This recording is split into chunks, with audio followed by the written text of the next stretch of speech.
When I first moved into my new neighborhood, I wasn't looking for anything more than peace and a chance to rebuild my own routine after years of working in crowded cities. The evenings there were quieter than I was used to, with the hum of crickets and the occasional bark of a dog filling the air. It didn't take long before I noticed my neighbor, Sana. She was warm in her greetings, always carrying groceries or guiding her little boy by the hand. At first, our interactions were small and polite, an exchange of hellos at the gate, a short smile in the driveway. But there was something about the gentleness in her eyes, something that made even the smallest conversation feel grounded.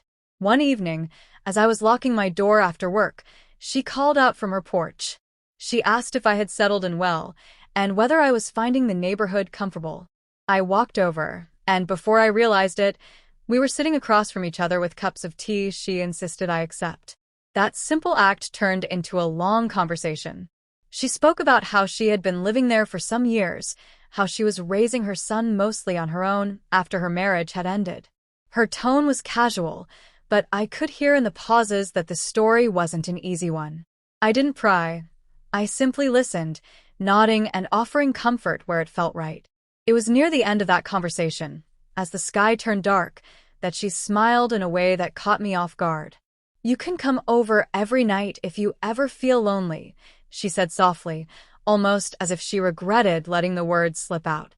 I laughed in surprise, and before I could think of a proper reply, I asked, "Won't your ex-husband get jealous?" The words hung in the air between us, half in jest and half in curiosity. She chuckled lightly, shaking her head, and said, "He doesn't get a say in my life anymore." But behind her smile was something more, something fragile, as if she was trying to balance kindness with her own caution. Walking back home that night, her words replayed in my mind. She hadn't meant it romantically, at least not directly. It was more about connection, maybe even about trust. But still, it left me thinking. I wasn't sure what she saw in me that made her comfortable enough to extend such an invitation. Maybe she noticed the loneliness I thought I hid well. Maybe she needed someone to remind her that life could still be shared, even in small moments. Whatever it was, that night marked the start of something different. I found myself curious about her, about the way she carried herself with quiet strength despite the weight of her past, and about what it might mean to be welcomed into her world. After that evening, her words stayed with me in a way I hadn't expected. I didn't take it as a literal invitation at first, more like a gesture of friendliness, but somehow I found myself looking forward to crossing paths with her again. A few days later, as I returned from work, she waved me over casually. Her son was playing with a ball in the yard, his laughter filling the air. She asked if I wanted tea, and this time I didn't hesitate. One cup turned into two, and before I realized it, we had spent nearly an hour sharing pieces of our lives. It became easier after that. The next evening I stopped by again, not because I had planned to, but because it felt natural. Soon, what began as occasional chats turned into a quiet rhythm where most evenings found us sitting across from each other, talking until the streetlights flickered on. I began to notice the small details about her. The way she would pause before answering certain questions, as if measuring how much of herself she could reveal. The way her smile seemed fuller when her son ran to her, even after a small stumble or fall. She didn't complain about her past, but in scattered moments, she shared pieces of it. She told me her marriage had started with high hopes but slowly became a place where she felt unseen.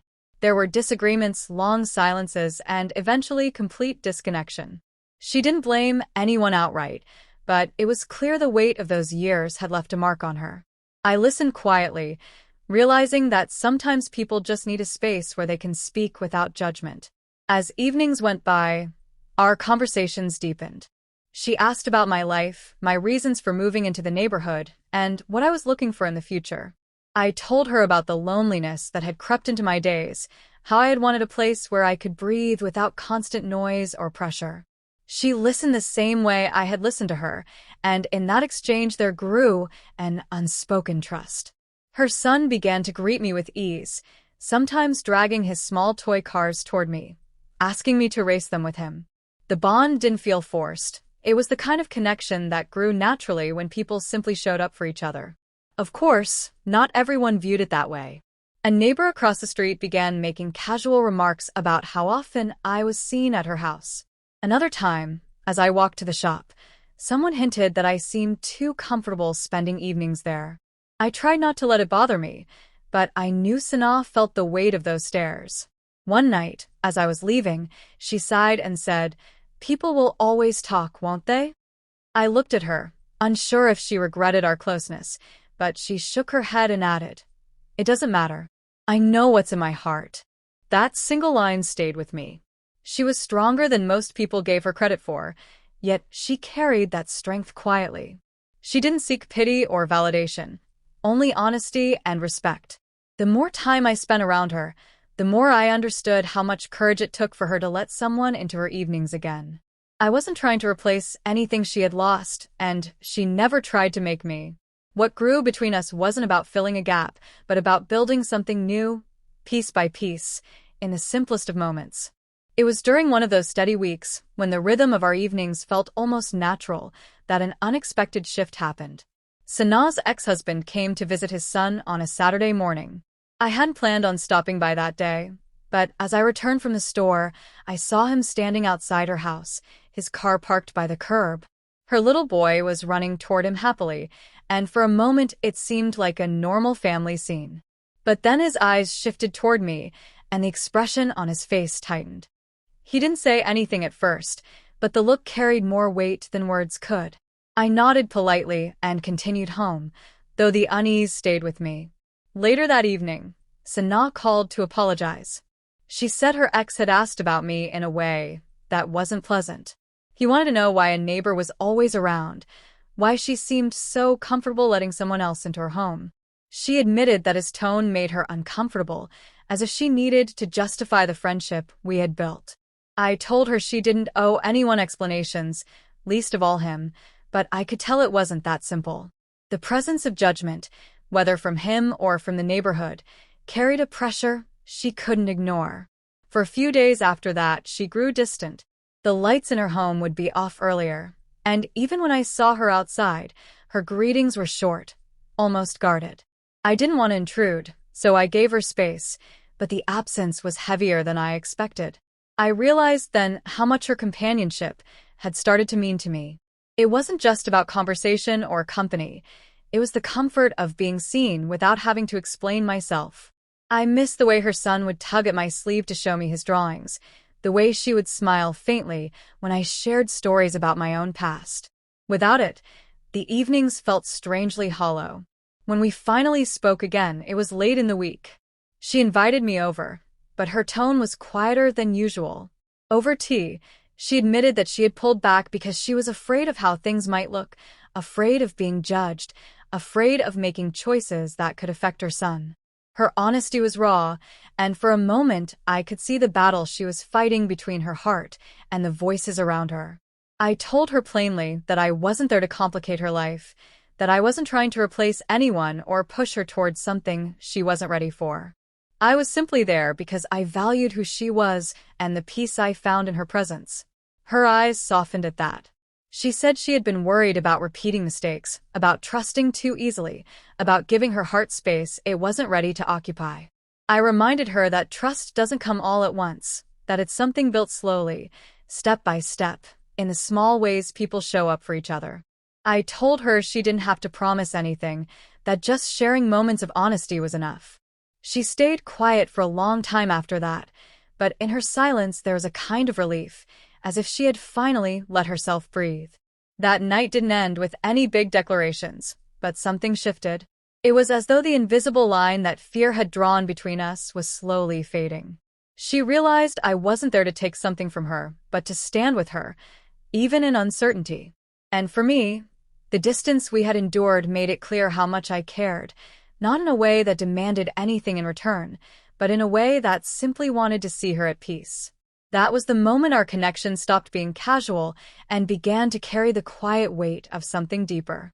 Over the weeks that followed, life seemed to settle into a new rhythm. Sanaa no longer kept her distance, though she remained careful with how much time we spent together when others might be watching. Still, there was a quiet acceptance in her presence, as if she had decided that the opinions of others would not dictate every step she took. I noticed the change in small ways. She smiled more freely. She laughed without hesitation when her son did something silly, and she let our conversations flow without cutting them short out of worry. Each evening we shared felt like a gentle step forward, not rushed, not forced, simply natural. Her son began including me more in his little routines, sometimes waiting by the gate when he knew I might be walking past. Sana would shake her head with mock exasperation, but there was a softness in her eyes whenever she watched us. It was clear that she valued the sense of stability and companionship that had begun to surround her home. I never tried to take on a role that wasn't mine, but I also didn't hold back from showing care in the ways that came naturally, helping with homework when he asked, fixing a broken toy, or simply listening to the endless stories children tell. What surprised me most was how much peace I found in these small, ordinary moments. One evening, after her son had gone to bed, we sat outside in the cool air. The street was quiet, and the stillness seemed to make the words she spoke even clearer. She said she had spent too much time in the past letting fear decide her choices, too much time worrying about how things might look instead of how they truly felt. She admitted she had been hesitant with me because she didn't want to lose the fragile stability she had built, but that now she saw what mattered most was honesty and respect. Hearing her say those words felt like a weight lifting, not only for her, but for me as well. I told her again that I was not there to fill an empty space or replace someone from her past, but to walk alongside her, however far she wanted that road to go. She looked at me quietly for a long time before she spoke again. "You know," she said softly, echoing her words from that very first evening, "you can come over every night." But this time her voice carried a different meaning. It wasn't an invitation born out of loneliness or casual kindness. It was a sign of trust, an acknowledgement that I had become part of her world in a way she was ready to accept. I smiled, replying gently, "Only if you want me here." Her answering nod was small, but it carried more weight than any long conversation could have. From then on, the evenings continued much the same as before, but the difference was in the unspoken understanding between us. There was no need for grand promises or dramatic gestures. Instead, there was consistency, presence, and a quiet companionship that felt stronger than any hurried declaration of love. With time, the neighborhood gossip faded, and even her ex-husband's visits became less tense. What remained constant was the steady bond we had built through patience and honesty. Looking back, I realized that love doesn't always begin with sparks or sudden confessions. Sometimes it grows in the stillness of shared silence, in the comfort of knowing someone will show up, in the courage to let go of fear. With Sana, it wasn't about rewriting her past, but about building a present that felt real and peaceful. And as I sat with her in those calm evenings, listening to the quiet hum of life around us, I understood that sometimes the simplest words can carry the deepest truth. She had told me I could come over every night, and in those words was not just an invitation but a beginning.